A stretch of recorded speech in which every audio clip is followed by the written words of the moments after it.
Good morning, guys. So I'm going to do the next phase of my truck project. You guys seen the bumper build? Maybe you didn't. Whatever. I'm changing out the TTB, the twin traction beam independent axle out of my 97 250 and putting in a F250 solid axle, Dana 60. So I'm also going to change the springs to a 3, pardon me, from a 3 to a 2. And I'm going to do the Sky Reverse Shackle Kit 5-inch bracket drop. So that's it. This is where I'm at right now. I got it jacked up back there behind the back hanger, and then I have it kind of like that for a safety in case it all goes wrong. And I've just taken a few things apart, but I haven't gotten too far. So without further ado, I'm going to remove the linkage from my pitman arm there first thing and drop that down. It can be tough to get a swing on her, so we'll put that in there, separate it like that. A lot of times when you use this, so it'll ruin the rubber, and so if you're reusing it, you'll want to try to get it out this way. But I'm not reusing this, so I'll just put it in there and slam it on. You see how tough it can be on the rubber. I hit it this way, it wouldn't come. I come up from this side, and she can. Okay, let's take the front drive shaft off. These 4 bolts there, bingo bango, take them off, 1/2-inch wrench. Here, and it just takes a tiny bit of prying after you get those clips off. You lose a cap like I did. Make sure you get all those needle bearings back in there and all accounted for. If you don't, if you lose one, it's a done deal. I may be reusing this for a little while, so anyways, put it back on there, use some tape it up so it doesn't go anywhere. We've got to remove the center support. Excuse me. Easier to remove this one first than these 3, and then those 2 back there. So take this one off, and then and then this one. So you got the 2, right? 1, 2.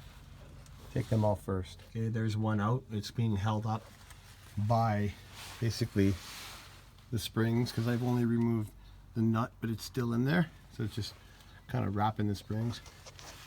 I'm going to take this other one out. I wouldn't be underneath that if I were you. Okay, we got the bolt out. It just shifted a bit. You still don't want to be underneath anything in case you make a mistake. That's out, and that one's out. Now it's really twisting and wrapping these springs. So what we're going to do is we're going to put a jack underneath here. We'll be able to get these out and lower 1/2 down. Obviously I've already disconnected my shocks. I'm just going to pay attention to my brake line. I got longer ones for this lift I'm putting in. I'm going to just watch them though, and I just don't want to disconnect them just yet. I might have to disconnect my calipers, but anyway, I just disconnected the brake lines, chucked them up there. I'm not going to be fooled with that. I got new everything going on. Well, we got the axle out of the way. No big deal, it just takes a little finagling. Wiggle it out, drop one down, one side and then the other. Now we have these brackets that gotta go. But you can see that we really cleared off all the room, so now they'll be able to come out pretty easy. A little bit tight in here, but we'll get them out. I guess you could just chop them too, like right here. But that's not how I'm gonna do it. Plus, one side, I'm not exactly sure, but it's got the traction bar drop bracket. I think it's this one. Any case, those are next. These are out now. I got these things out. Not too easy to get out. These bolts up top here. These ones. So anyways, you have to put a 15 mil back in here for your backup. And if it's anything like mine, an old diesel, it's crudded up with stuff, and you're gonna have to like hit it with the impact, spin it, and then clear a spot. You can finally get that wrench on there, and the whole job probably took me 45 minutes. It was a bit of a deal, but that's okay. So the sizes are 7/8 for the side ones. A 21 fit best on the top ones with a 15mm backup. Take off the front spring hanger, 15/16. Same as the backup. Okay, it's time for the pitman arm. I got a puller fasten on there. Just take that nut off. It's about 1 5/16 inches. I just use this big crescent Comes off, no big deal. Remember, a good thing to do is have it exactly your wheel centered and then match mark it, even though it's coming off. And then just do your best to match mark it again. You just don't want to have it out. Anyways, that's that, guys. So we'll pull her down, and then I'll push it back in with the nut. What? And then that'll be it. Okay, done deal. Drop pitman in and tightened. So that's about it as far as taking everything out. I was just gonna leave these shocks. I'm probably actually gonna rip them out. And next is put it back in, but in my case, the next is just give this thing a clean up. I'm gonna give it a wire wheeling and a degreasing, and then I'm gonna hit it with some rust paint and then some flat black, just to make it look a little better for 5 minutes. Anyhow, and then after that, it's gonna be the hanger, the shackle hanger. We'll have to drill that, and then put all the new stuff in. I was gonna do some wire wheeling, but I decided that was a bit loud and my daughter's sleeping, so I'll put on this front drop bracket. So just like they say, you put these big 5/8 bolts in the original factory holes, and then you need to align it to 52 inches from this hole to that back shackle hole, center to center. So I got it on the middle there. I put it on 10 inches. That makes sense, right? And I got 62. So 52 plus 10, you get it. Anyway, so I actually did the other side, and this is a check on this side, and it all works out perfect. So now that we have that mint, we're center punching these 3 holes on this side, and then those 3 on the other side. Both sides, and we're going to drill. So I'll take it off after I center punch them, and we'll drill it out, and then I'll clean up the frame, paint it, and then I'll be installing this, and yeah, voila. Wire wheeling's done enough. I did some degreasing, and I'm going to hit it with this POR 15.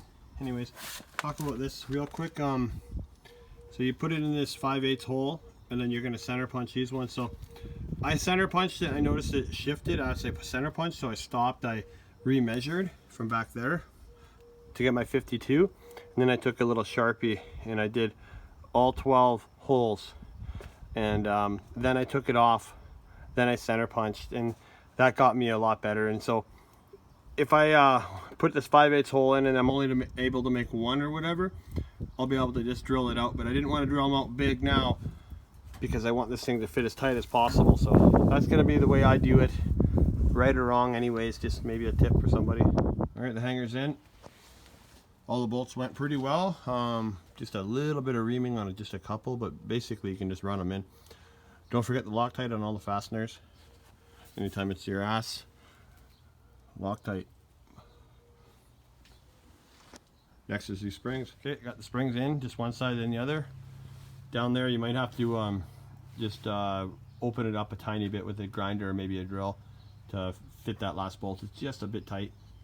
Anyways, I'm gonna put this axle in now. Yeah. And that's it. Yeah, buddy.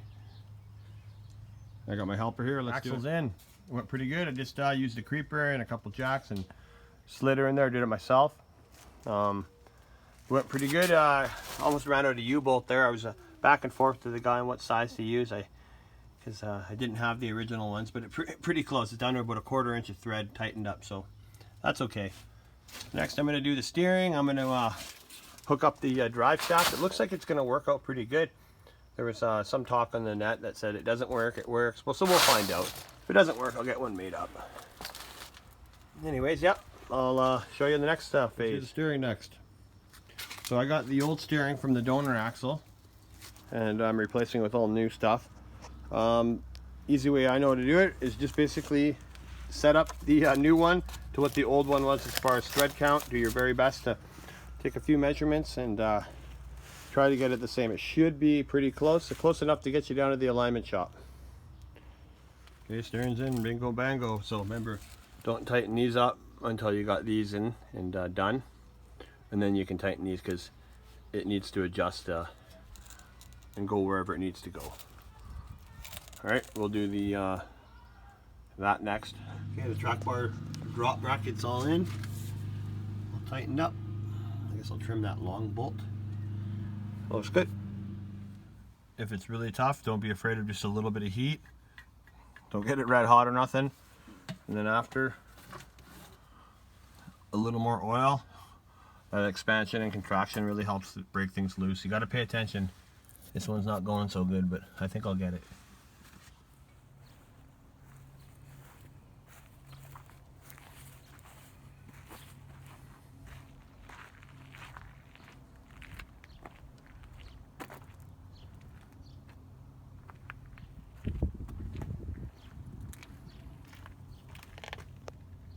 Back again.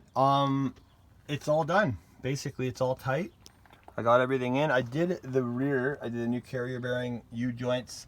Put a whole new rear diff in, a 10 1/4. But I didn't show you guys that because this video is not about that. But I just did that to match the gears because I dropped her down to 410s from 355s. Anyways, so that all went pretty good.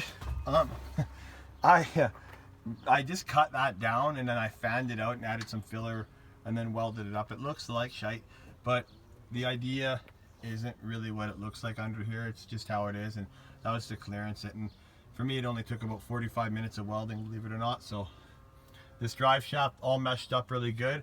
It's got some vibration though at about from 30 kilometers down to 10 or 15, and then it doesn't seem to go vibrate anything past 50 or 60k. It's as fast as I went with it though. It might need a double cardigan or a CV, so I might need to build one, and that is why I didn't do the U-joints. It's got dents in it. It's just not, it's not the best drive shaft, so that might have to go, but it'll suffice for now. It's summertime and I still have a lot to do. Yeah, that's about that. I made these bump stops up. I haven't painted them. I'm not exactly sure if they're going to be too long. That's why I'm not entirely certain that's what they're going to be. But yeah, it all turned out pretty good. Rides good, sounds good. Got new hubs.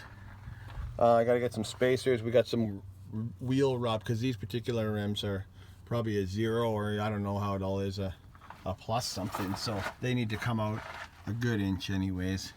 And the rear too, because we know that the rear axle on these things is 6 inches narrower than the Dana 60, so I'm actually going to get some 3-inch spacers because of these wheels and bring them out. But yep, there she is, guys. Thanks for watching. I hope it helps.